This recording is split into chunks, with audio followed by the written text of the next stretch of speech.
Good evening, friends. Welcome to Late Night America. We hope you had a nice weekend. Later in the program, a visit with Curtis Blow. He's called the godfather of rap. That's something new in the world of music. Right now, we're going to talk about Israel, the United States, and the Palestinians. According to our guest, American political commentators and intellectuals have granted Israel immunity from criticism, and the Palestinians are not even granted the right to the basics of life, let alone a piece of the territory. Our guest is Noam Chomsky, internationally respected professor of linguistics at MIT. He's a political activist, and he is the author of a very controversial new book called The Fateful Triangle. It's good to meet you. Good to have you here. Glad to be here. What happened at the end of World War II, 1948 or so, about the territory that we're going to talk about tonight? Well, in 1947, the United Nations made a recommendation that the territory should be partitioned between the two groups that claimed national rights there. Who was there at that time? Well, originally, of course, there were Palestinians and a very small Jewish community, which in fact was mostly anti-Zionist. Was it a country of Palestine? Well, this is an area that had never, none of these regions had really been, this is prior to the establishment of a state system. Mm-hmm. These had been regions basically under the control of Britain and France, and earlier the Turkish for many years. The state system was just emerging throughout the whole region at that point. So, for example, Lebanon received independence only in 1943. Palestine was under a British mandate. The British had at that point decided to give it up. They turned the issue over to the United Nations. There was a conflict between these two national groups, the original dominant population of Palestinians, the Jewish immigrants who had come in over the years, and the partition was decided upon. That led to a civil war. In the civil war, the Jewish community, which was much better organized and better armed, in fact, was on the ascendancy. By 1948, by May 1948, when the State of Israel was established, about 300,000 Palestinians had already either fled or been expelled, and the Jewish state, when it was established in May 48, extended into the region, well into the region that was supposed to be assigned to the Palestinian state. At that point, Arab armies entered, and fighting went on for a little over a year. The Jewish state expanded during the fighting, and that led to the 1949 boundaries, which were then stable until the 1967 war. Okay. As long as you can do it in pretty rapid order, and what you just then? kind of, take us what happened to the Jews and the Arabs and the territory in the ensuing years. Well, to be precise, there was an armistice in 1949, and that lasted really until 1956. In 1956, Israel, jointly with France and England, attacked Egypt, and Israel conquered the Sinai. The United States at that point was opposed to that, and it forced them out. It forced the British and the French out and compelled Israel to withdraw to its 1949 boundaries. Then things stood that way. There was always plenty of conflict along the border, but there wasn't another major war until 1967. Then Israel, considering itself to be under threat from Egypt, attacked Egypt. And in the course of that war, a six-day war, Israel conquered the Sinai again, conquered what we now call the West Bank, the Gaza Strip, and then after the ceasefire, conquered the Syrian Golan Heights. Well, that led to the current borders up until 1982. In 1982, Israel attacked Lebanon and now holds part of southern Lebanon, and that's roughly where things stand. Your view, if I understand it correctly, is both the Palestinian and the Jews have valid claims in that area, huh? Yeah, I think so. I think it's complicated, but I can't see how anyone can doubt that the indigenous population has a valid claim, and I think it's just not questioned in the world scene anymore that Israel has whatever right any other state has to its integrity and security. And it was created to be the homeland of Israel, right? It was, well, after the war. One can argue about whether it was right or wrong at the time, but that's essentially academic. Mm-hmm. I mean, it exists. There's no doubt that it exists. It has a right to exist as much as any other state does. The question is where. Does it have a right to exist in a way which denies to the Palestinians, to the indigenous population any national rights. The real question, the real operative question now is, and it's really a question for Americans, is whether the United States will grant to the Palestinians the right to national self-determination in some part of their former home. You see the Palestinians, compare them somewhat with like the American Indian, huh? You could say, I mean, there are plenty of differences, but yes, there's some comparison in the sense that they were the original population. And in the case of the American Indians, well, if we are willing to face the truth about our own history, we really carried out genocide. And they were eliminated pretty much. That's been a chapter that's been erased from American history, but you know, it's a very ugly chapter. But if you're talking about physical displacement, that's the comparison word that I was making. Well, in the American case, which is a very ugly one, they were physically displaced and largely destroyed. In the current case, the Palestinian population, well, about 600,000 or 700,000 either fled or were expelled, a little of each, in 1948, and another several hundred thousand were expelled or fled both in 1967. And at the same time, a great immigration. And a large Jewish immigration came in, some of it from Europe, some of it from the Arab countries. What is the basis, as you see it, of the United States' relationship with Israel? Well, that's changed over the years, but since 1967, at least, the United States has supported, in effect, a greater Israel. See, the real question in the world, I mean, there is a kind of an international consensus on how to solve the problem, and there has been for many years. The international consensus is that there should be a political settlement on the pre-June 67 borders, that is, the borders up to that lasted from 1949 to 1967, and that in the West Bank and the Gaza Strip, in those two areas now occupied by Israel, there should be a Palestinian state, and that there might be various minor adjustments on the borders and various guarantees of territorial integrity. That's the international consensus. It's been blocked by the United States, and hence there's constant war. Let me ask the folks at home to jump into the conversation. Our guest tonight is Noam Chomsky. He is a professor of linguistics and known throughout the world for his work in that field. He is on faculty at MIT. He is obviously, and has been for a long while now, a political activist. He is the author of a new and very controversial book called The Fateful Triangle, and in it he talks about the United States, Israel, and the Palestinians. Your phone calls invited at area code 313 in Detroit, 872-4040. As I said to Professor Chomsky as we sat down, we are here to learn. Try to keep the questions real tight, right to the point, and we'll get through more. Find out what his thesis is about these three groups.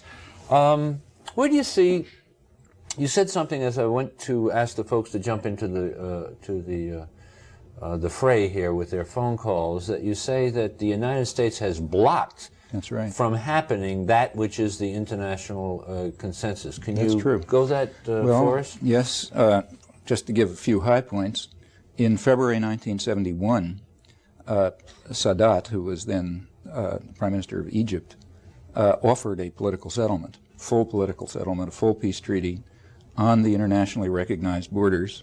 At that point, he didn't offer anything to the Palestinians. This was just a settlement on the pre-June 67 borders. Israel rejected it, and the United States also rejected it. In January 1976, Syria, Jordan, and Egypt, so-called the confrontation states, the ones right at the border, brought to the United Nations a proposal for a two-state settlement, exactly in terms of the international consensus that I described.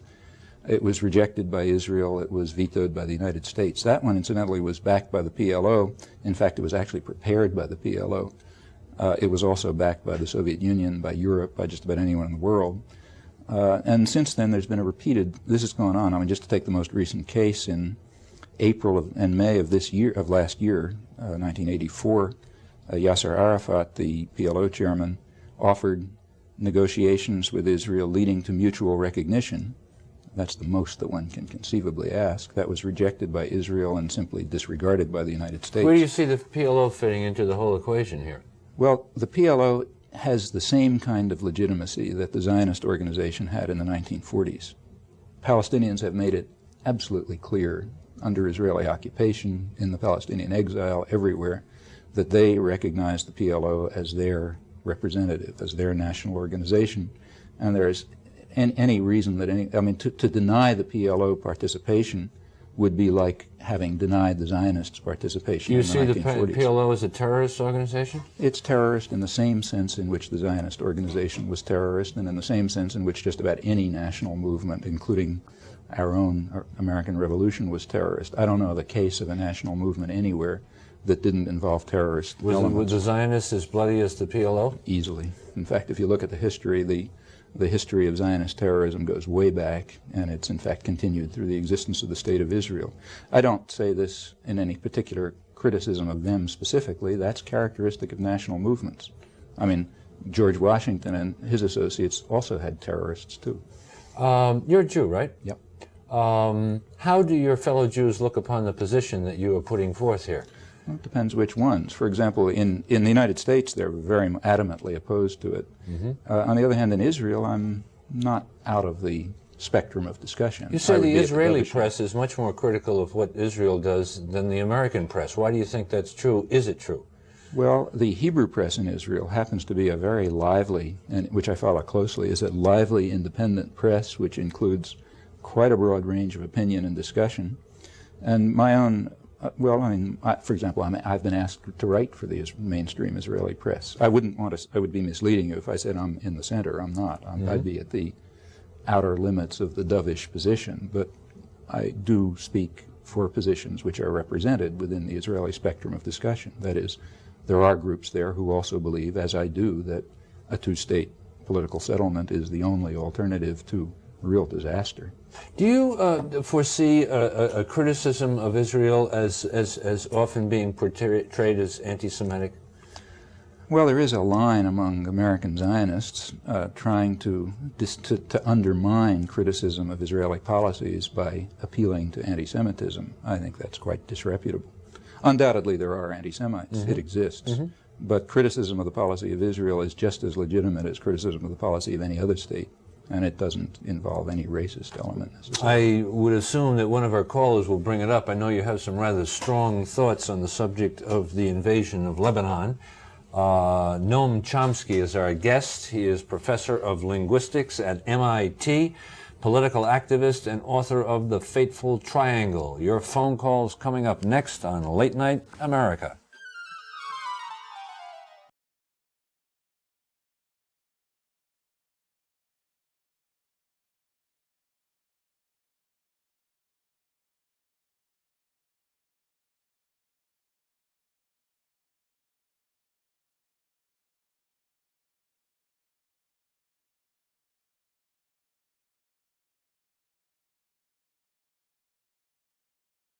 there, you're on Late Night America. Yes, this is Ali from Atlanta. Go ahead. My congratulations to the gentleman that he has a very clear conscience and which is telling the truth.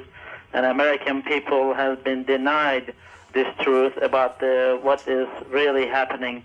My question is that how much do you think that the Jewish lobby in this country and maybe around the world misusing the Holocaust, which was a disaster for humanity, how much they are using to justify their existence and their own mistreatment of the Palestinians, their oppression, and this much has been propagated here through the Hollywood and through the press. Okay, thank you. Well, the Holocaust was, I think we all must agree, the most horrifying monstrosity in human history. However, to exploit the Holocaust as justification for oppressing another people seems to me, frankly, obscene. Do you think it's done? I think it's done. You do? Not only I, but others too. For example, Noam Goldman, who was the president of the World Zionist Organization, once correctly said that it's sacrilegious to invoke the Holocaust as a justification for oppressive and acts against the Palestinians. And I think that's quite an honest and courageous and accurate statement. Do you feel that the Holocaust is brought up too often? it can't be brought up too often. It's I would think the lowest point of modern history and one that we can never forget. Mm-hmm. But I cannot. I agree with Goldman that it is really, one may say, sacrilegious or obscene. So you don't want to put it into the political arena? Oh, I would definitely put it into the political arena. Sure. I mean, in fact, that's part of the background for the establishment of the State of Israel, mm-hmm. and properly so. Right. But since 1967, in my view, a very ugly way, the experience of the Holocaust has been used to justify oppression of the Palestinians, and that's what's unacceptable. Hi there, you're on Late Night America? Sure, my name is Ronnie. I'm calling from Detroit. I want to take issue with the fact that Mr. Chomsky keeps taking the fact that the Arabs are an indigenous population for granted. The only objective population studies have shown that the vast majority of the Arabs are also recent immigrants as far as the last 150 years, as he pointed out, the vast majority of Jews. The idea of a two-state solution is an old idea. It goes back to 1922 when the British lopped off 70% of what was on Palestine and created Transjordan. Every time there's a solution proposed, the Jews have gone along with it, and every time it's just been more hacking off of the original idea. Okay, what's the question? My whole point is, you brought up the fact that Mr. Chomsky is a Jew, and I'm sure he wears that on his sleeve. Why do you say that? Well, because he might be accurately described as a non-Jewish Jew or a self-hating Jew. What is your question here? Do you have one, or you just wanted to make the point? Well, my question for Mr. Chomsky is that he seems to desire to take issue with all, as a linguist, he deals with words and symbols. Okay, we're not getting any place in the conversation, so I'm going to go on to somebody else. Hi there, you're on Late Night America? Yes, the name is Joe from Washington. Go ahead, Joe.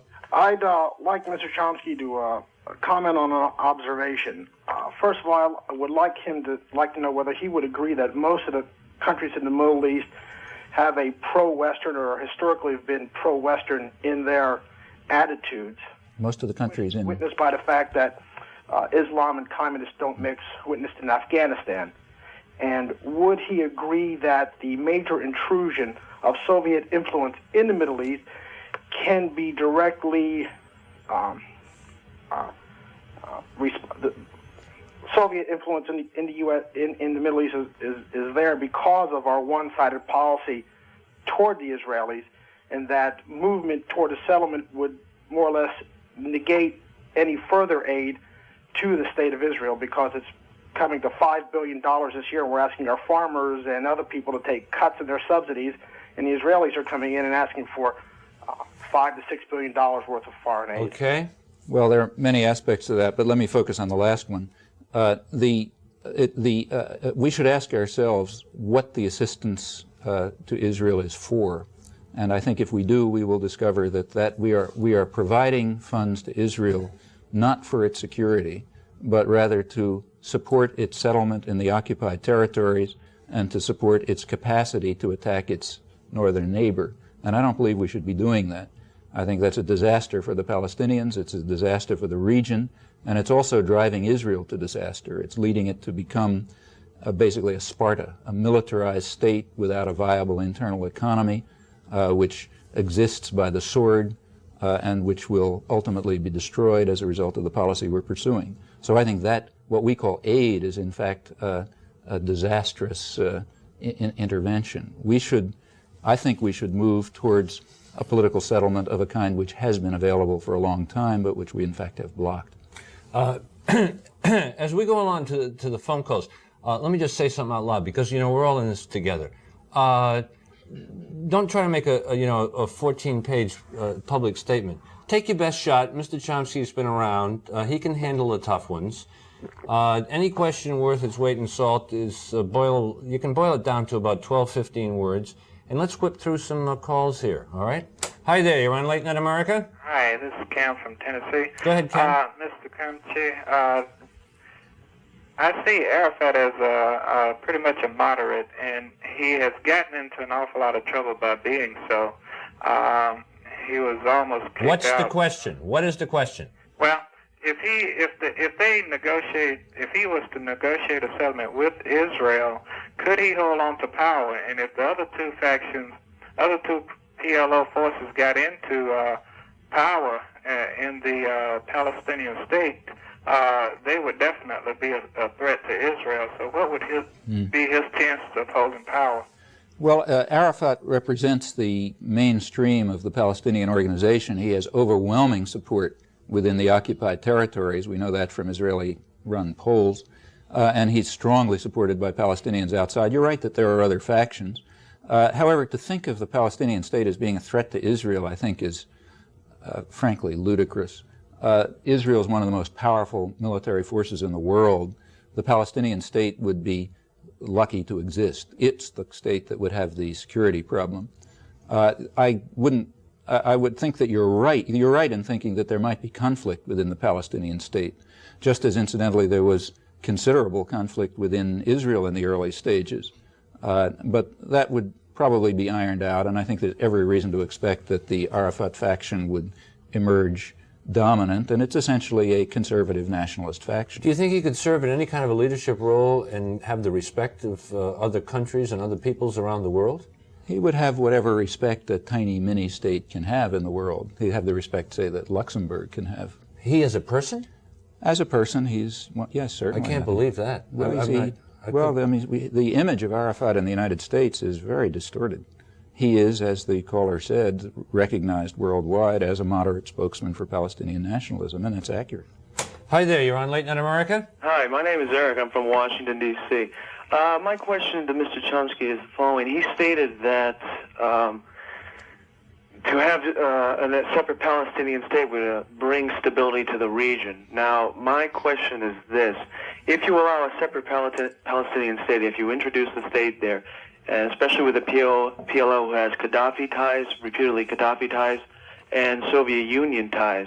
Now, if you create a state with that sort of influence in that region, doesn't that create more instability? And that is because historically we see wherever the Soviet Union has intruded, there has been great political instability and repression of civil rights. I give you all the Eastern Bloc countries, Afghanistan, parts of Africa, Ethiopia. Yeah, and also wherever the United States has intruded, we can talk about Central America, Vietnam, and so on. When great powers intrude, there is instability. But we should ask ourselves why the PLO has established contacts with the Soviet Union. The reason is because its efforts, and let me repeat again what is unquestionably true and denied by no serious authority, the PLO represents the Palestinians who were the overwhelming majority and are the indigenous population. Now, as long as they are denied any recognition of their national rights, they're going to turn to anyone who can support them. We would do the same if we were denied national rights. If a Palestinian state were established and integrated into the region, it would very quickly become it would gain the same kinds of associations with the United States that, for example, Egypt does. Hi there, you're on Late Night America? Hello, this is George from Stamford, Connecticut. I wanted to ask, years ago, I saw on TV Dr. Lilienthal. He's an expert on this subject, too. I'm sure you're familiar with some of his works. And he said he had a great deal of difficulty in getting his message across because most of the networks would black him out, which I found remarkable since he's also Jewish, and he was basically along the same lines. Have you had any trouble along this line? Well, yes, and Lilienthal's a case in point. He's written a very important book called The Zionist Connection. I've never seen a review of it. My own works on this issue are very rarely reviewed in the United States, although, say, in Canada or England or Australia, they're well known and widely reviewed.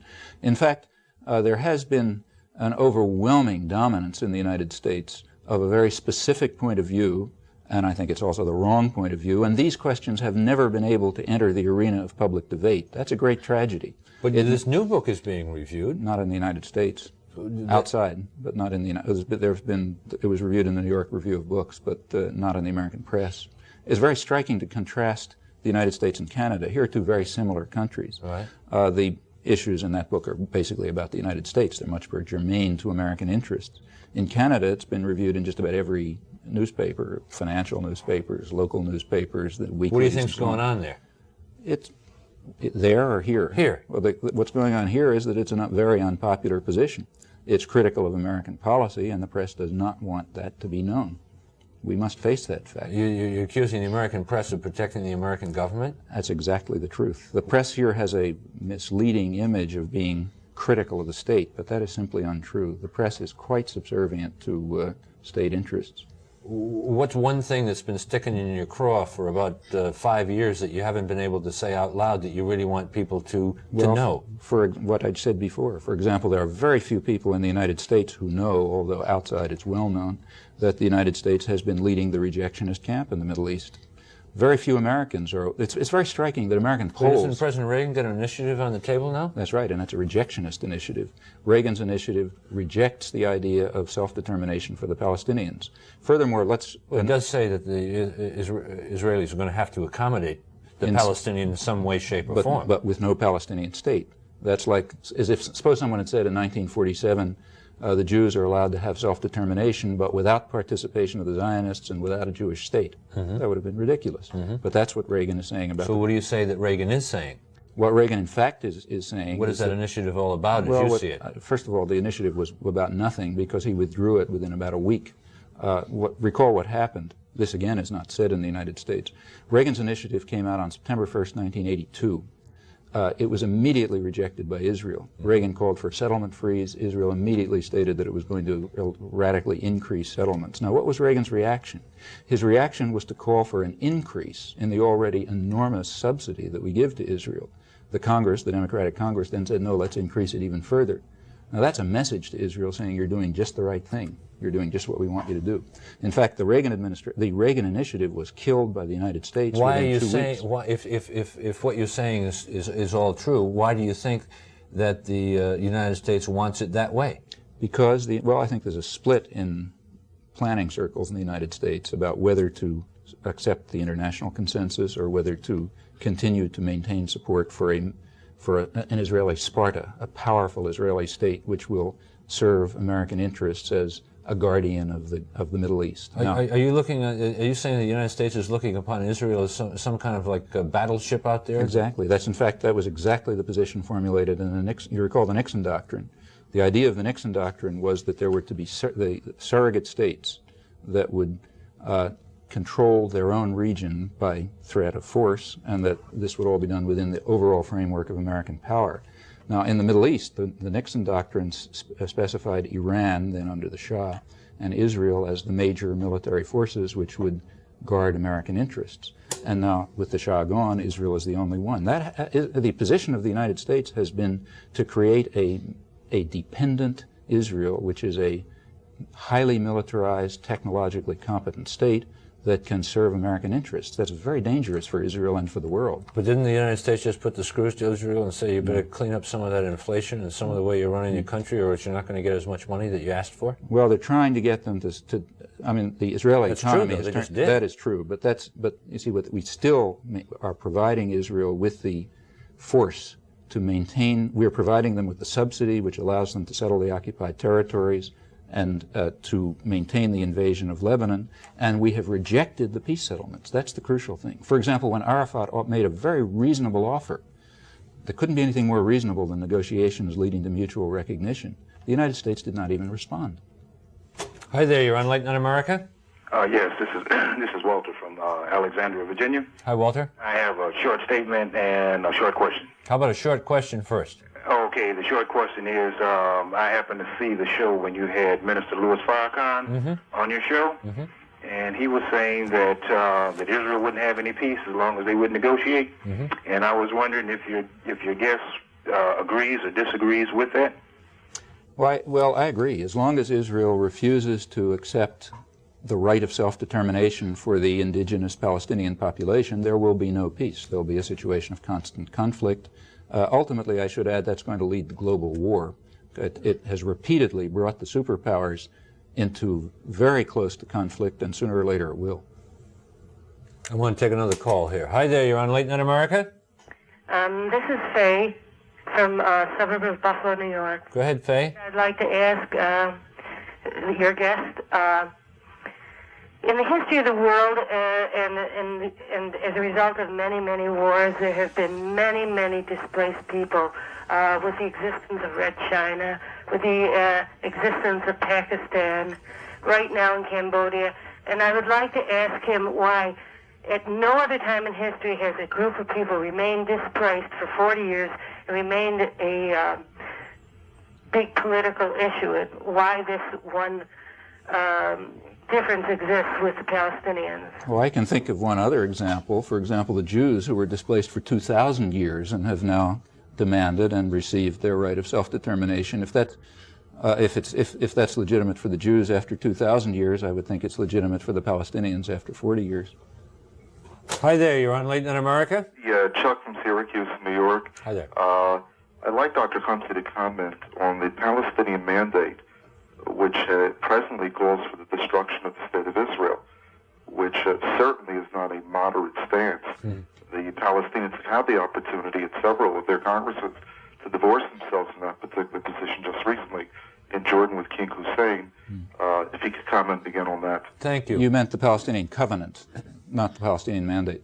The Palestinian Covenant, which is years ago, the PLO made it clear and explicit that the Palestinian Covenant would not govern interstate relations, exactly as statements by the Zionist organization do not govern interstate relations. Rather, interstate relations would be governed by arrangements made between these states, and they proposed explicitly, for example, in January 1976 and often since, they proposed a two-state political settlement with mutual recognition. Hi there, you're on Late Night America. Yes, this is Vicki from Washington, Seattle, Washington. Hi there. Yes, I have a question for Dr. Chomsky. And the question is, how do you feel, how feasible is it really if Palestine were granted their homeland on the West Bank? Is it possible, is it feasible that they could live peacefully on this strip of land without sabotage to the State of Israel? Well, again, if you look at it's very odd that Americans look at it that way. If you look at the relative power of Israel and the Palestinians, the opposite question is the one that should be asked. Israel is now ranked literally as one of the most powerful military states in the world. The Palestinians, if a Palestinian state were established, it would be a very weak state. It would be surrounded by a hostile military alliance, in fact, between Jordan and Israel. It would be backed, if it would survive at all, it would be at the will of the most conservative elements in the Arab world, such as Saudi Arabia. Probably it would be demilitarized. The real security problem would be for that Palestinian state. Could it survive with its powerful neighbors, in particular the State of Israel? Do you say that the Fateful Triangle, the book, is a moral indictment of how Israel has treated the Palestinians? It's in part fair that, but characterization? Only in part, because it's really directed to the United States. My main concern is American policy. It's easy to criticize other people. I think we should have the honesty to face what we do, and what we have done is to support tendencies within Israel that are leading it to be oppressive and ultimately self-destructive. The ambassador from Israel to the United States, Mr. Rosen, was here some time ago, a few months ago.